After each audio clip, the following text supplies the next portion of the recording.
श्रीमद् भागवत महापुराण पंचम स्कंध तृतीयो अध्याय। राजा नाभि का चरित्र। श्री सुखदेव जी कहते हैं, राजन, अग्निद्र के पुत्र नाभि के कोई संतान न थी, इसलिए उन्होंने अपनी भार्या मेरु देवी के सहित पुत्र की कामना से एकाग्रता पूर्वक भगवान यज्ञ पुरुष का यजन किया। यद्यपि सुंदर अंगों वाले श्री भगवान द्रव्य, देश, काल, मंत्र, ऋत्विज, दक्षिणा और विधि इन यज्ञ के साधनों से सहज में नहीं मिलते, तथापि वे भक्तों पर तो कृपा करते ही हैं। इसलिए जब महाराज नाभि ने श्रद्धा पूर्वक विशुद्ध भाव से उनकी आराधना की, तब उनका चित्त अपने भक्त का अभीष्ट कार्य करने के लिए उत्सुक हो गया। यद्यपि उनका स्वरूप सर्वथा स्वतंत्र है, तथापि उन्होंने प्रवरगण्य कर्म का अनुष्ठान होते समय उसे मन और नयनों को आनंद देने वाले अवयवों से युक्त अति सुंदर हृदयाकर्षक मूर्ति में प्रकट किया। उनके श्री अंग में रेशमी पीतांबर था। वक्ष स्थल पर सुमनोहर श्रीवत्स चिन्ह सुशोभित था। भुजाओं में शंख, चक्र, गदा, पद्म तथा गले में बनमाला और कौस्तुभमणि की शोभा थी।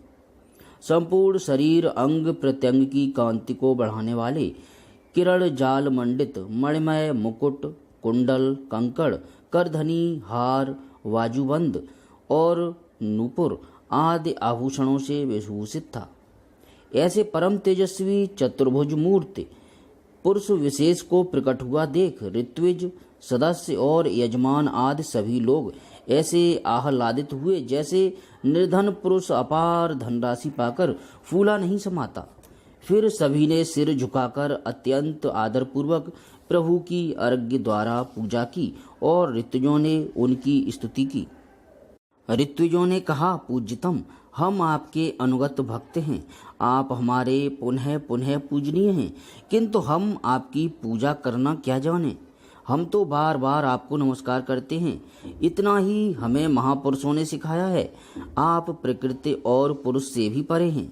फिर प्राकृत गुणों के कार्यभूत इस प्रपंच में बुद्धि फंस जाने से आपके गुणगान में सर्वथा असमर्थ ऐसा कौन पुरुष है जो प्राकृत नाम, रूप एवं आकृति के द्वारा आपके स्वरूप का निरूपण कर सके। आप साक्षात परमेश्वर हैं। आपके परम मंगलमय गुण संपूर्ण जनता के दुखों का दमन करने वाले हैं। यदि कोई उन्हें वर्णन करने का साहस भी करेगा तो केवल उनके एक देश का ही वर्णन कर सकेगा। किंतु प्रभो, यदि आपके भक्त प्रेम गदगद वाणी से स्तुति करते हुए सामान्य जल, विशुद्ध पल्लव, तुलसी और दूब के अंकुर आदि सामग्री से ही आपकी पूजा करते हैं, तो भी आप सब प्रकार संतुष्ट हो जाते हैं। हमें तो अनुराग के सिवा इस द्रव्य, काल आदि अनेकों अंगों वाले यज्ञ से भी आपका कोई प्रयोजन नहीं दिखाई देता, क्योंकि आपके स्वतः ही क्षण क्षण में जो संपूर्ण पुरुषार्थों का फल स्वरूप परमानंद स्वभावतः ही निरंतर प्रादुर्भूत होता रहता है। आप साक्षात उसके स्वरूप ही हैं। इस प्रकार यद्यपि आपको इन यज्ञ आदि से कोई प्रयोजन नहीं है, तथापि अनेक प्रकार की कामनाओं की सिद्धि चाहने वाले हम लोगों के लिए तो मनोरथ सिद्धि का पर्याप्त साधन यही होना चाहिए। आप ब्राह्मण आदि परम पुरुषों की अपेक्षा भी परम श्रेष्ठ हैं। हम तो यह भी नहीं जानते कि हमारा परम कल्याण किसमें है, और न हमसे आपकी यथोचित पूजा ही बनी है। तथापि जिस प्रकार तत्वज्ञ पुरुष बिना बुलाए भी केवल करुणावश अज्ञानी पुरुषों के पास चले जाते हैं, उसी प्रकार आप भी हमें मोक्ष संज्ञक अपना परम पद और हमारी अभीष्ट वस्तुएं प्रदान करने के लिए अन्य साधारण यज्ञ दर्शकों के समान यहाँ प्रकट हुए हैं। पूज्यतम, हमें सबसे बड़ा वर तो आपने यही दे दिया कि ब्रह्म आदि समस्त वरदायकों में श्रेष्ठ होकर भी आप राजऋषि नाभि की इस यज्ञशाला में साक्षात हमारे नेत्रों के सामने प्रकट हो गए। अब हम और वर क्या मांगे। प्रभु, आपके गुणगणों का गान परम मंगलमय है। जिन्होंने वैराग्य से प्रज्वलित हुई ज्ञान अग्नि के द्वारा अपने अंतःकरण के राग द्वेष आदि संपूर्ण मलों को जला डाला है। अतएव जिनका स्वभाव आपके ही समान शांत है, वे आत्माराम मुनिगण भी निरंतर आपके गुणों का गान ही किया करते हैं। अतः हम आपसे यही वर मांगते हैं कि गिरते, ठोकर खाने, छींकने अथवा जम्हाई लेने और संकटात के समय एवं ज्वर एवं मरण आदि की अवस्थाओं में आपका स्मरण न हो सकने पर भी किसी प्रकार आपके सकल कलमल विनाशक भक्त वत्सल दीनबंधु आदि गुण धोतक नामों का हम उच्चारण कर सकें। इसके सिवा कहने योग्य न होने पर भी एक प्रार्थना और है। आप साक्षात परमेश्वर हैं। स्वर्ग अपवर्ग आदि ऐसी कोई वस्तु नहीं है जिसे आप न दे सकें। तथापि जैसे कोई कंगाल किसी धन लुटाने वाले परम उदार पुरुष के पास पहुंचकर भी उससे भूसा ही मांगे, उसी प्रकार हमारे यजमान ये राजऋषि नाभि संतान को ही परम पुरुषार्थ मानकर आपके ही समान पुत्र पाने के लिए आपकी आराधना कर रहे हैं। यह कोई आश्चर्य की बात नहीं है। आपकी माया का पार कोई नहीं पा सकता है और न वह किसी के वश में ही आ सकती है। जिन लोगों ने महापुरुषों के चरणों का आश्रय लिया है, उनमें ऐसा कौन है जो उसके वश में नहीं होता।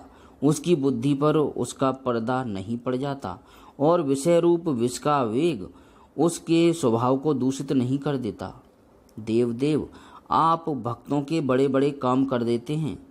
हम मंदमतियों ने कामनावश इस तुच्छ कार्य के लिए आपका आवाहन किया। यह आपका अनादर ही है, किंतु आप समदर्शी हैं। अतः हम अज्ञानियों की इस धृष्टता को आप क्षमा करें। श्री सुखदेव जी कहते हैं, राजन, वर्षाधिपति नाभिके पूज्य ऋतुजों ने प्रभु के चरणों की वंदना करके जब पूर्वोक्त स्तोत्र से स्तुति की,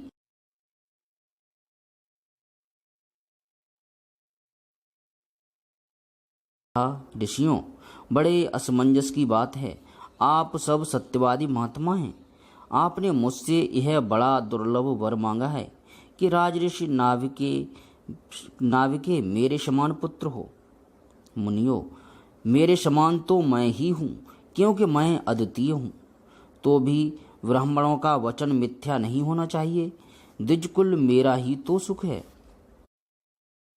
इसलिए मैं स्वयं ही अपनी अंश कला से आग्नेयद्र नंदन नाभिके यहाँ अवतार लूंगा, क्योंकि अपने समान मुझे कोई और दिखाई नहीं देता। श्री सुखदेव जी कहते हैं, महारानी मेरु देवी के सुनते हुए उसके पति से इस प्रकार कहकर भगवान अंतर्धान हो गए।